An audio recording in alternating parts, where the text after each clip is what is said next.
Assalamualaikum warahmatullahi wabarakatuh. Waalaikumsalam warahmatullahi wabarakatuh. Nahmaduhu wa nusalli wa nusallimu ala rasulihil karim. Allahumma la ilma lana illa ma 'allamtana innaka anta 'alamul ghuyub.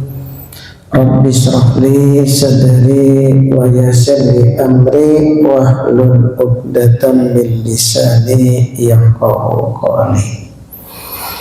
Jamaah salat subuh yang sama-sama dirahmati oleh Allah Subhanahu wa taala.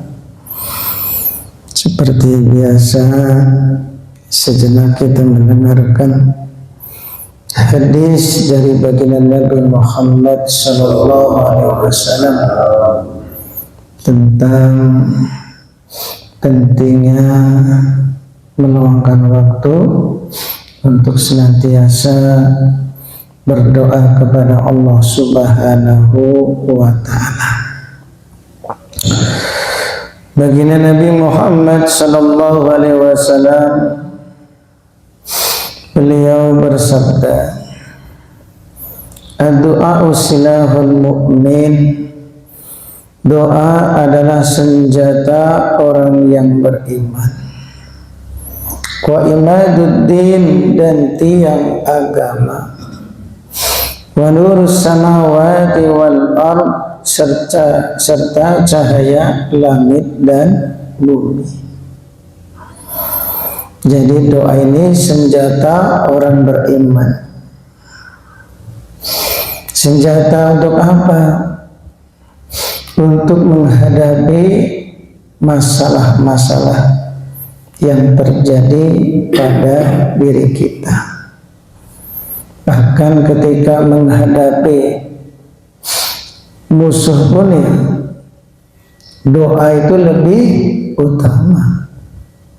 Sebagaimana ketika terjadi perang Badar, yang saat itu sahabat jumlahnya hanya 313 dengan senjata yang tidak lengkap, yang pakai kuda hanya berapa orang, mereka nggak pakai sandal, dalam keadaan puasa, ya, yang cuma pakai pedang cuma berapa orang, lebihnya itu nggak ada yang pakai pedang.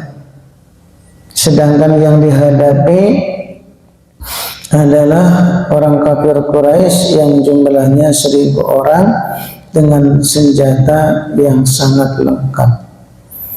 Tapi barokah doa baginda Nabi Muhammad sallallahu alaihi wasallam, sahabat dimenangkan oleh Allah Subhanahu wa taala, barakah doa.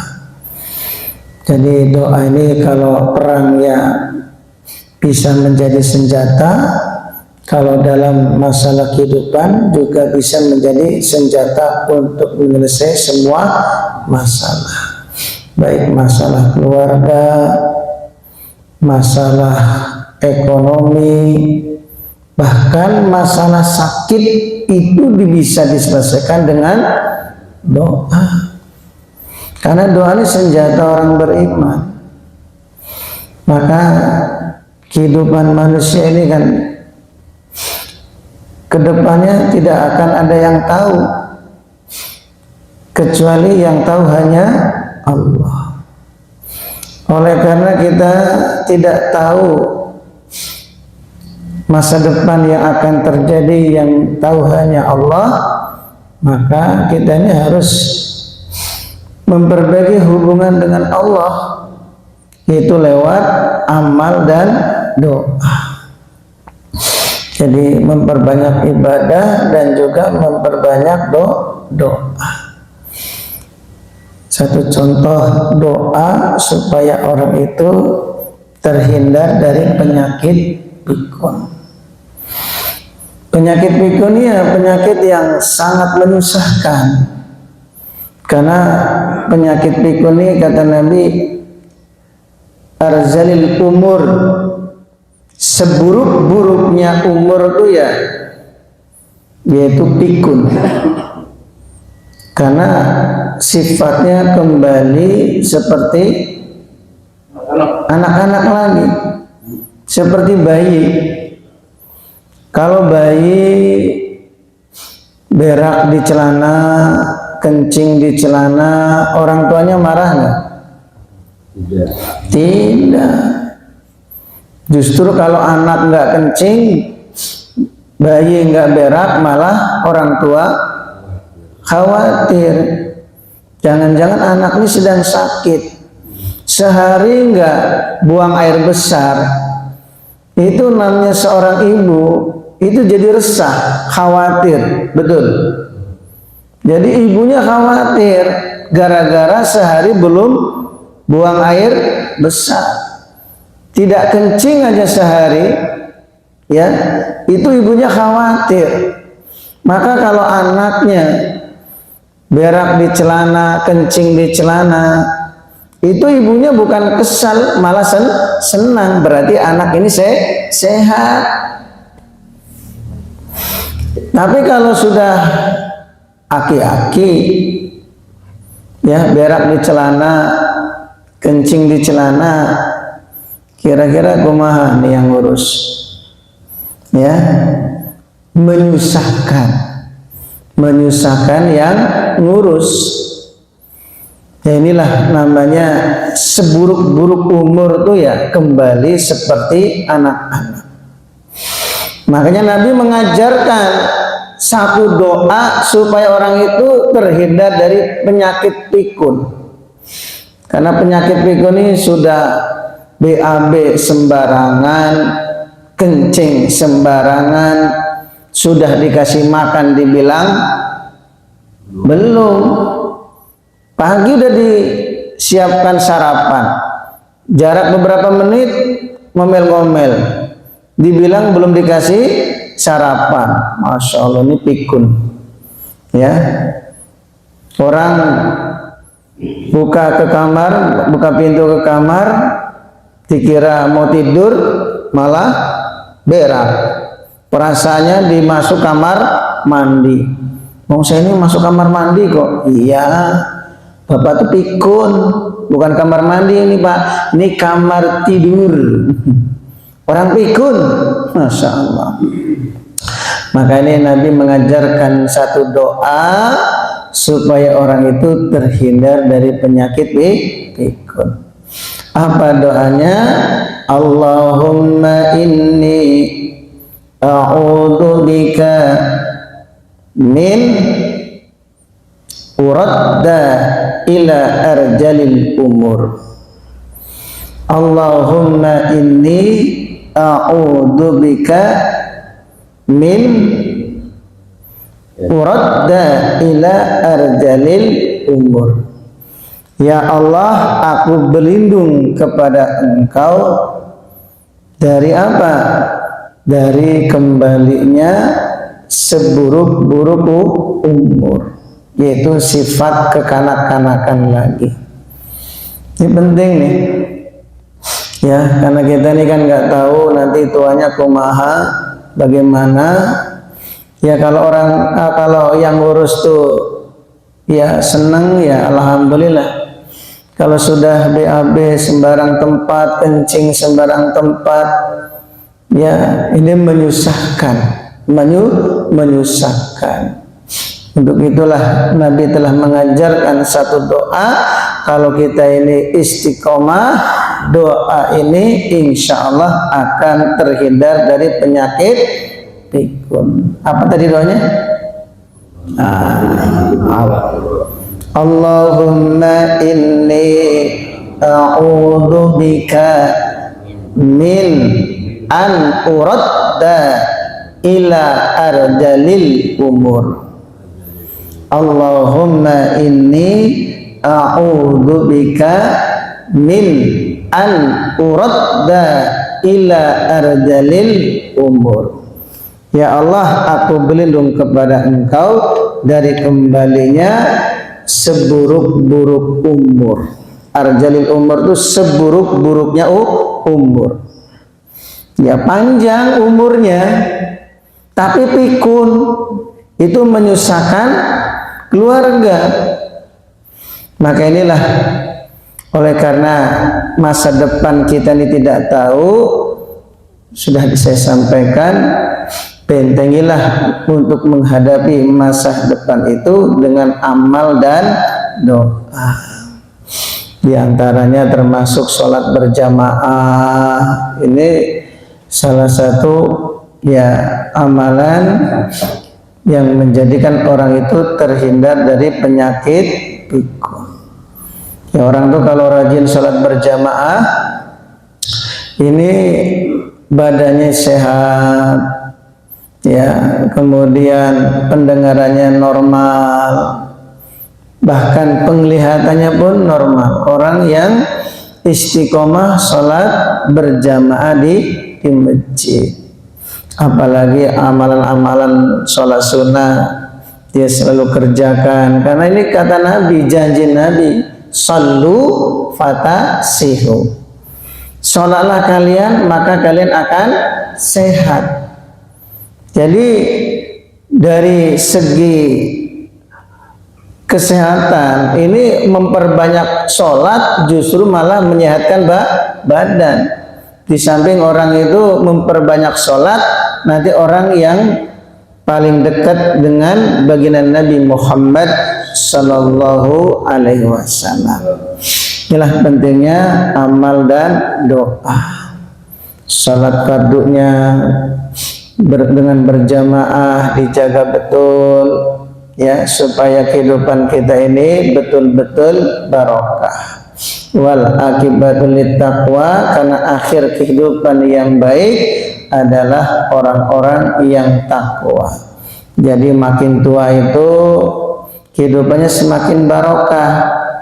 Namanya semakin barokah, ya bukan semakin menyusahkan, tapi malah semakin menyenangkan. Itu kehidupan orang-orang yang senantiasa menjadikan dirinya orang yang takwa kepada Allah. Wal akibatul littaqwa, akhir yang baik, akhir kehidupan yang baik hanyalah untuk orang-orang yang bertakwa. Ya, orang lari pagi bagus, jaga kesehatan, makanannya dijaga, itu bagus. 4 sehat, 5 sempurna, sudah bagus, ya. Kemudian pagi-pagi sudah jalan pagi atau lari, ya, atau senam, itu bagus, ya. Tapi yang paling penting ditambah lagi, selain orang itu sudah rajin olahraga, ini amalan ditingkatkan. Sholat berjamaahnya, baca Al-Qur'annya, zikirnya. Karena orang-orang yang istiqomah taat kepada Allah sampai akhir hayatnya itu selalu dalam keadaan normal. Ya, kita khawatir, ya, kalau sudah menjelang tua anggota tubuh kita nggak berfungsi. Apa itu? Stroke, ya, nggak berfungsi, tangan nggak berfungsi, kaki nggak berfungsi.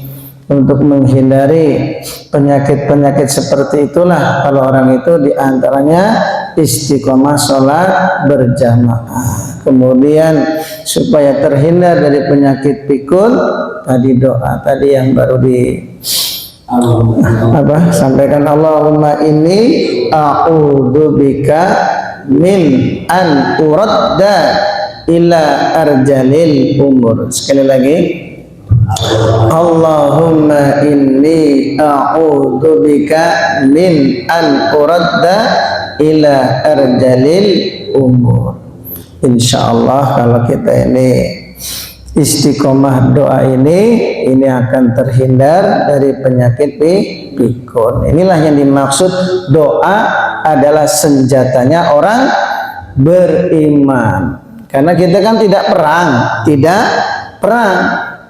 Yang dihadapi ya masalah dalam kehidupan, masalah sakit, kemudian syaratnya rezeki. Kalau syarat rezeki ya doa.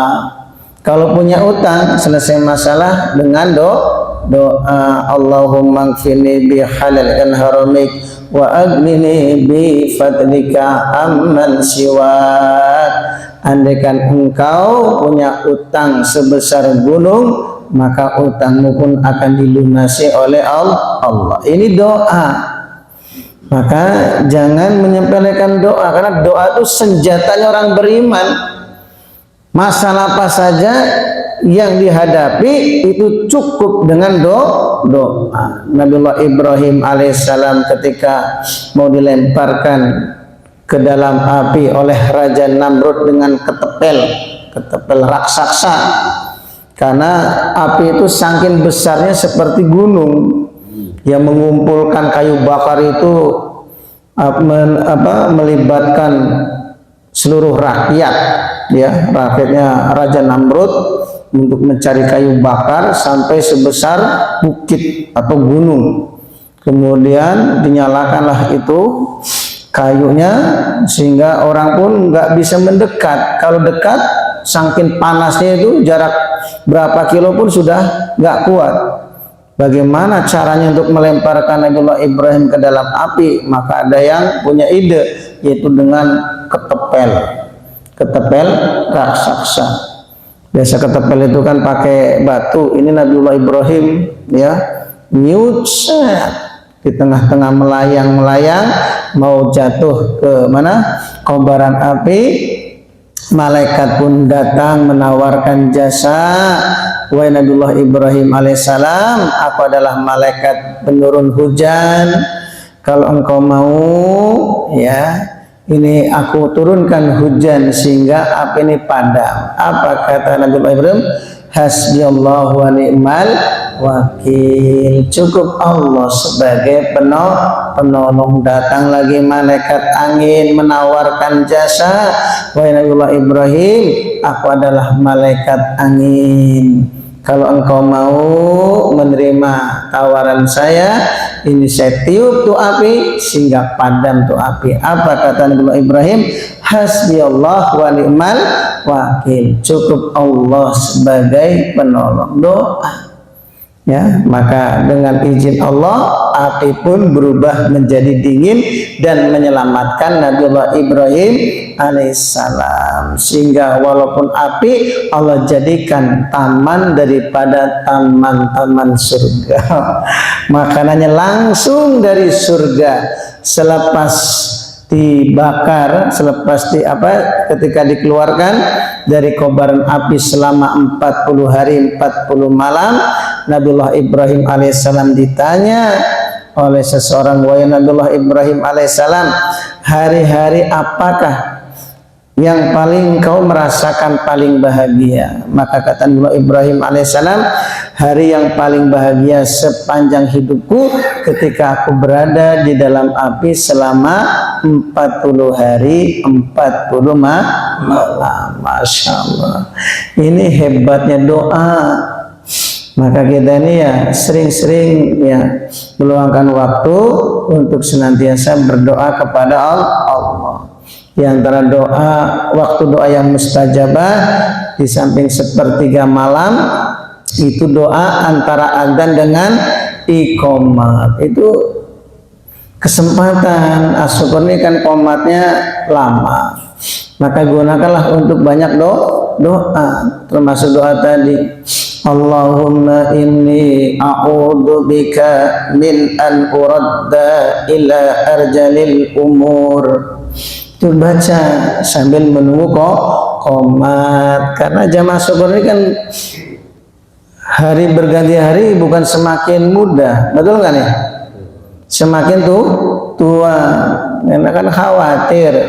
Ya kalau tuanya sehat terus, alhamdulillah. Kita khawatir penyakit yang paling berbahaya seburuk-buruknya umur, yaitu tadi pikun. Tapi kalau kita selalu doa terhindar dari pikun, insya Allah kita akan diijabah oleh Allah. Ini hebatnya doa, kata Nabi, senjatanya orang beriman. Menyelesaikan masalah apa saja, masalah keluarga, masalah ekonomi, ataupun masalah sakit. Cuma kita sendiri yang kadang nggak yakin ya. Kalau sakit biasa yang diingat obat dulu, betul nggak? Obat dulu. Kalau sudah nggak sembuh baru mana? Baru datang ke Ustadz Kiai. Pak Kiai minta doanya supaya sakit saya ini sembuh, sudah bertahun-tahun Pak Kiai. Ya, nah, jadi Kiai itu sisa-sisanya, tinggal sisa-sisanya. Kalau sudah sakit nggak sembuh-sembuh, usaha nggak jalan-jalan, ya itu baru sisa-sisanya datang ke Kiai, minta amalannya Pak Kiai supaya usaha saya ini lancar. Nah, selama ini kemana aja? Inilah manusia. Maka kita nih kalau doa di waktu-waktu lenggang, di waktu-waktu senang, maka di saat kita ini di waktu sempit kemudian berdoa, doa kita akan didengar oleh Allah. Nah ini kan masa-masa longgar nih, ya masa-masa longgar, rezeki kita insya Allah cukup, badan masih sehat, banyak doa. Nanti doa kita ini ada manfaat di saat kapan? Di saat kita ini mengalami kesulitan, sempitnya rezeki. Karena yang bicara ini kan pengalaman waktu COVID, ya. Waktu COVID itu kan orang nafsi-nafsi memikirkan dirinya masing-masing. Ya, namanya COVID itu kan ya wajar, itu manusiawi, khawatir kan? Khawatir stok makanan habis, stok duit habis. Maka orang menolong tuh ya mikir, betul nggak? Jangankan nolong, tanya kabar pun nggak ada. Ustadz, kumaha kabarna? Nggak ada. Ya, saking orang itu ya khawatir stok makanannya habis, stok duitnya habis, nafsi-nafsi. Ya, tapi justru pada waktu COVID itu ya alhamdulillah rezekinya lancar, justru malah lancar. Masya Allah. Ada aja obat yang istilahnya herbal yang tadinya nggak laku jadi laku. Masya Allah. Jalannya itu sehingga mendapatkan keuntungan yang lumayan. Barokah apa? Barokah COVID. Nah inilah satu contoh. Jadi doa di waktu-waktu lenggang itu akan membantu kita di saat kita ini dalam keadaan kesusahan. Itulah contohnya COVID. Ya, di waktu belum COVID dia banyak doa, banyak ibadah. Begitu waktunya COVID, orang pada memikirkan dirinya masing-masing. Nah kita doa kita didengar Allah. Ini penting nih, doa di waktu longgar. Jangan ketika sudah ripuh baru doa. Seperti itu tadi, doa terhindar dari penyakit pikun. Kalau sudah pikun gimana? Ya mau doa gimana? Mau doanya paling ya Allahumma barikna fima razaqtana wa qina adzabannar. Ya karena yang hafal itu suruh doa terhindar dari pikun, malah doanya apa? Doa mau makan. Yang lebih parah apa? Doa masuk WC. Allahumma inni a'udzubika minal khubusi wal khaba'is. Salah itu Pak. Ini doa apa sih? Ini doa mau masuk WC Pak. Nah ini orang pikun.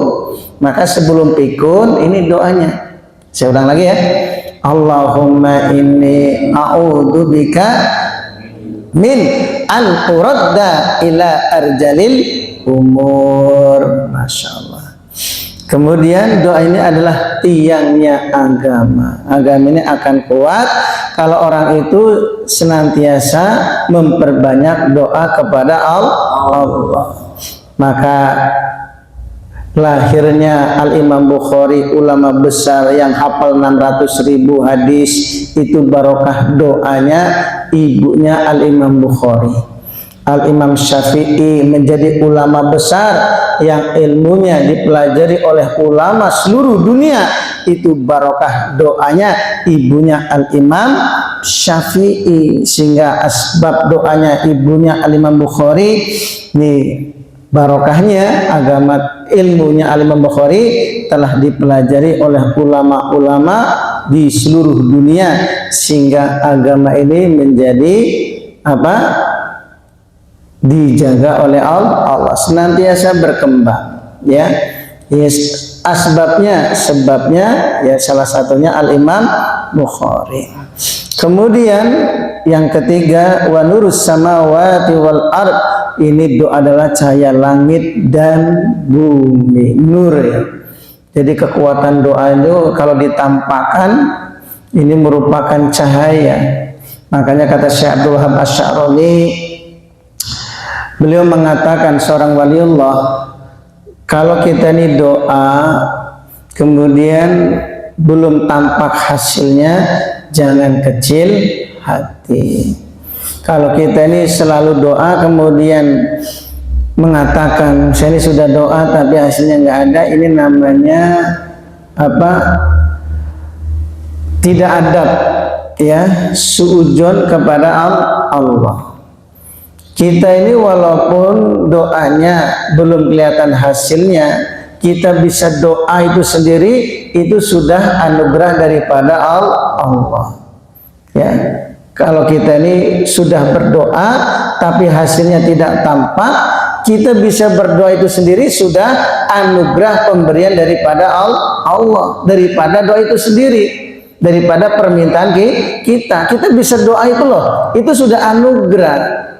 Ya, seperti orang ya datang ke Pak Presiden, ya minta hajatnya diberi, dikasih, ya ada perlu kepada Pak Presiden, tapi keinginannya tidak dipenuhi, dia sudah senang. Kenapa? Sudah menghadap Pak Presiden, bisa diterima saja menghadap Pak Presiden, itu sudah suatu kehormatan yang besar, betul nggak? Maka kalau kita yasinan tiap pagi, kemudian pada maghrib istighosa, kok hasilnya kok belum kelihatan nih, ya, jangan kecil hati. Kita bisa istiqomah yasinan, bisa istiqomah istighosa, itulah anugerah yang paling besar. Bisa sholat berjamaah, itulah anugerah yang paling besar, karena Allah SWT setiap hari memberi anugerah kepada hamba-hambanya. Ada yang dapat pekerjaan, ada yang dapat anak, bukan dapat anak, melahirkan anak. Kemudian ada yang nikah, ada yang dapat duit, ada yang dapat duitnya 1 miliar. Ya, itu kan semua anugerah. Tapi ada orang yang tadinya nggak sholat duha, tiba-tiba dia bisa melaksanakan sholat duha.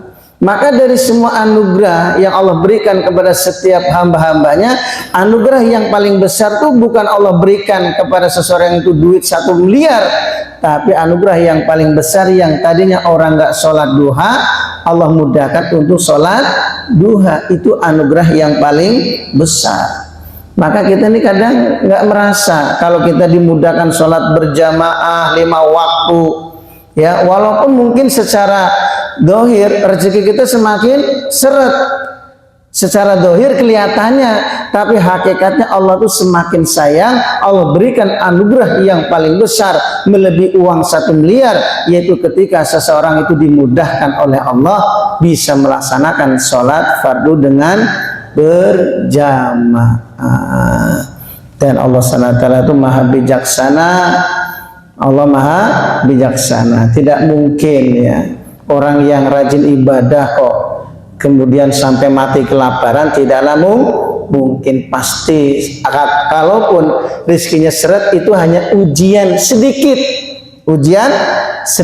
nah setelah melewati ujian yang sedikit itulah nanti Allah beri kemudahan. Barokah apa? Barokah istiqomah sholat berjamaah. Maka dalam Al-Quran, carilah pertolongan dengan sabar dan salat. Wasta'inu bisabri wassalah. Carilah pertolongan Allah dengan sabar dan salat. Kenapa lafaz sabar didahulukan? Karena dengan orang itu istiqomah, ya, terus ini butuh sifat sabar. Nah, sifat sabar inilah yang mendatangkan pertolongan Allah. Innallaha ma'as sabirin, pertolongan Allah bersama orang-orang yang sabar. Terus ya, Yasin tiap pagi kok belum kelihatan hasilnya ya, belum kelihatan, kelihatannya. Tapi karena kita ini istiqomah, sabar, akhirnya datang pertolongan Allah. Hari itu dia mau dikasih pertolongan oleh Allah, tapi hari itu dia nggak hadir, akhirnya nggak jadi. nggak jadi. Itulah pentingnya istiqomah. Maka kata Nabi, begitu pentingnya istiqomah, orang tuh yang meluangkan waktu sholat tahajud walaupun hanya 2 rakaat. Walaupun ya 2 rakaat itu cepatnya seperti orang memeras susu sapi, bukan susu istri ya. Secepat memeras susu sapi atau unta, walaupun cepat. Maksudnya 2 rakaat itu hanya rukun-rukunnya saja, takbir, fatihah, ruku, i'tidal, nggak baca, kemudian yang rukunnya lagi tahiyat akhir. Itu walaupun secepat memeras susu, kalau dia istiqomah itu lebih disukai oleh baginda Nabi Muhammad sallallahu alaihi wasallam. Kenapa? Orang yang istiqomah itulah ibarat orang itu kalau bangun rumah, walaupun cuma menambah 1 bata, 2 bata, 3 bata, lama-lama selesai. Betul. Tapi orang yang sholat tidak istiqomah, malam itu dia bangun langsung aja 50 rakaat. Besoknya enggak. Ini seperti orang bangun di rumah belum selesai ambruk. Ya kan, semangat masangnya tuh 50 bata, 100 bata, tapi enggak kokoh, ambruk deh. Masya Allah.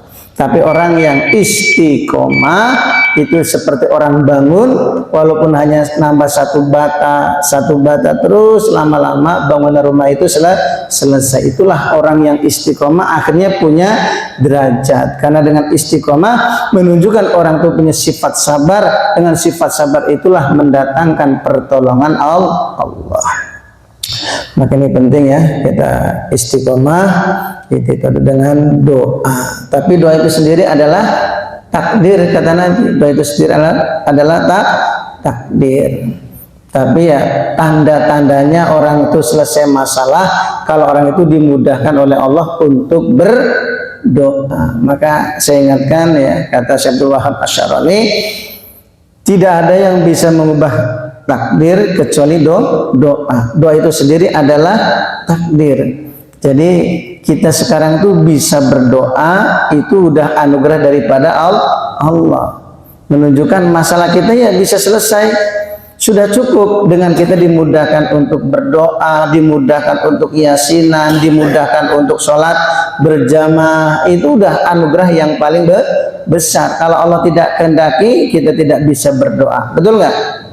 Ya seperti orang-orang yang ada masalah, sudah diingatkan baca ini, baca itu, ajak untuk istighosa. Memang takdirnya tuh ya ada masalah ya diajak istighosa tuh ya malah dianggap istighosa nggak cukup lah kalau nggak usaha, kan gitu. Padahal berapa banyak orang yang selesai masalah dengan doa. Makin penting doa adalah senjatanya orang beriman. Maka mudah-mudahan Allah mudahkan kita semua untuk senantiasa berdoa kepada Allah Subhanahu wa taala kapan saja, di mana saja, insyaallah. Subhanallah wa bihamdihi, subhanallah wa bihamdika, asyhadu an la ilaha illa anta, astaghfiruka wa atubu ilaik. Wassalamualaikum warahmatullahi wabarakatuh.